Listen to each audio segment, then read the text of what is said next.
Hey, what's up, fellas? How you doing? Man, Antonelli here.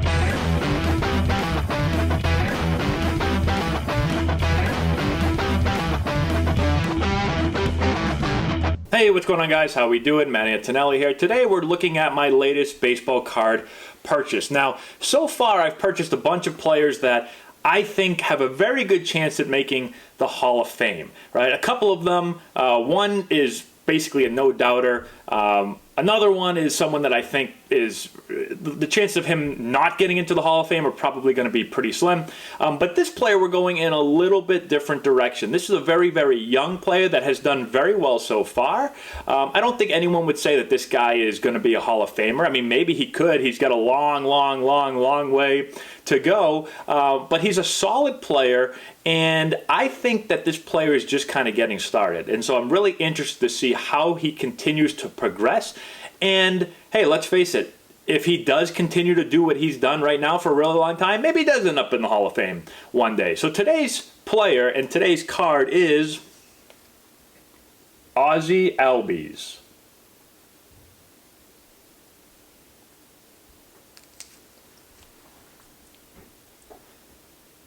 So I really like Ozzie Alby's as a player. He's very young. He's come up to the big leagues at a super young age, and he's really done well. Now, I think one of the things is he does get overshadowed a little bit by Acuna, because Acuna is such an unbelievable player. And Alby's is a terrific player as well, but when you have somebody that's almost going 40-40 and is one of the most polarizing players in the league, you are going to get overshadowed just a little bit. But let's not forget that Alby's is an extremely good player with extremely high upside.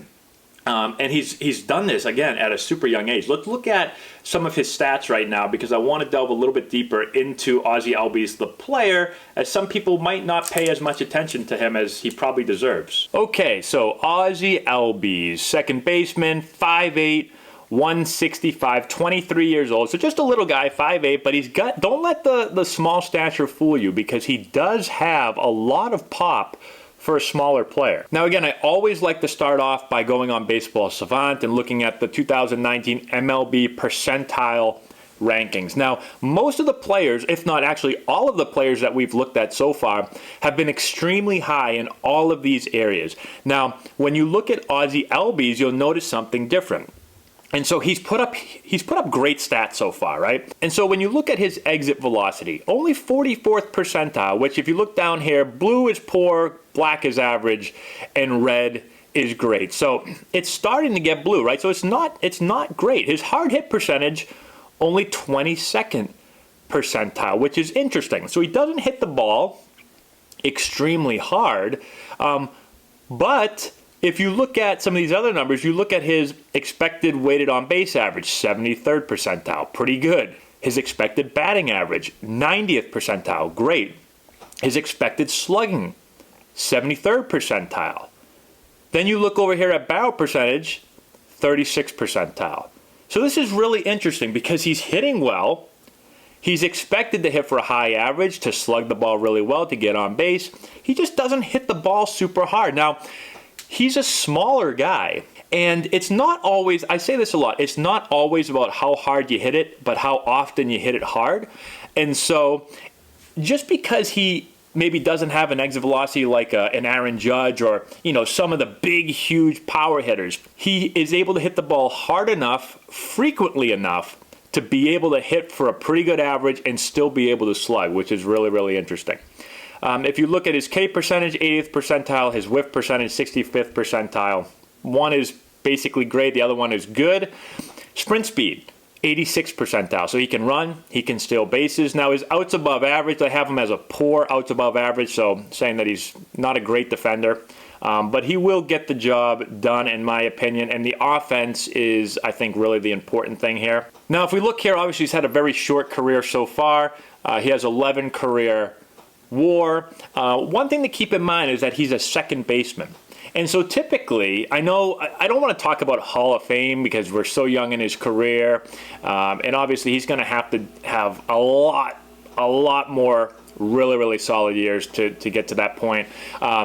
But keep in mind that he is a second baseman, and it's typically a little bit easier as a second baseman. You're not typically going to have great offensive players at second base. Now, there have been great offensive players at second base, but you're typically not going to have as many. He's at a position that doesn't really demand you to be as much of an offensive player. Now, let's take a look at his stats. So you can see in 2017, he was only 20 years old when he broke into the big leagues, one of the youngest players in the league.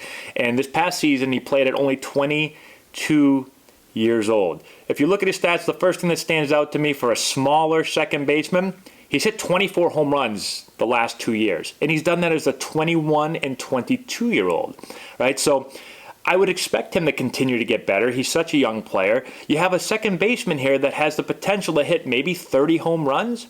And if he continues to hit 24 home runs, I'll take that for my second baseman. He can drive in some runs, stolen bases, so he can run a little bit. We saw his running speed is pretty good, so he's going to steal you double digits in stolen bases every single year. Now, 2 years ago, his batting average and on-base percentage weren't great, but this past year hit almost 300 with an over 350 on-base percentage, and he slugged 500, so pretty solid. And if you look at his contract here, the Braves did something similar with both he and Acuna, where they locked both of these players up at really young ages. So you can see this year he's scheduled to make only $1 million.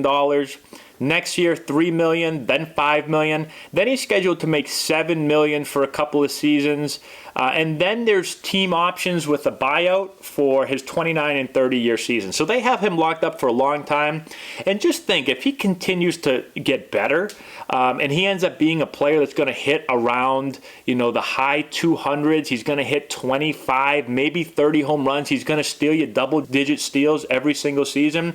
I mean, to think that they're only going to have to pay him anywhere from, $3 to $7 million. Again, during the prime years of his career, this could be an amazing contract. And the Braves have been really good at this, obviously with Acuna. Being able to lock up players, give them some guaranteed money, but then you're going to make out on the deal if the player performs, which both of these players have performed. You're going to make out on this deal pretty nicely for quite some time. So great job by the Braves again. And so those are my overall thoughts on Albies. Let me know what you think in the comment section below. I think he's going to be a solid player for a really long time. He's an exciting player. I love watching him play. I like the energy that he plays with. I love watching the Braves. They're young players. They're going to be a team I think that's going to be around and be really a solid team for a long time. So again, let me know what you think in the comment section below. Let me know who you think should be my next purchase. I'd be interested to hear what you guys have to say. And that's all we have for today. Thanks so much again for watching. Don't forget to hit the notification bell, give it a thumbs up, share the video with all your friends. Thank you to our patrons on Patreon for supporting the channel. That's all we have. We'll talk to you later.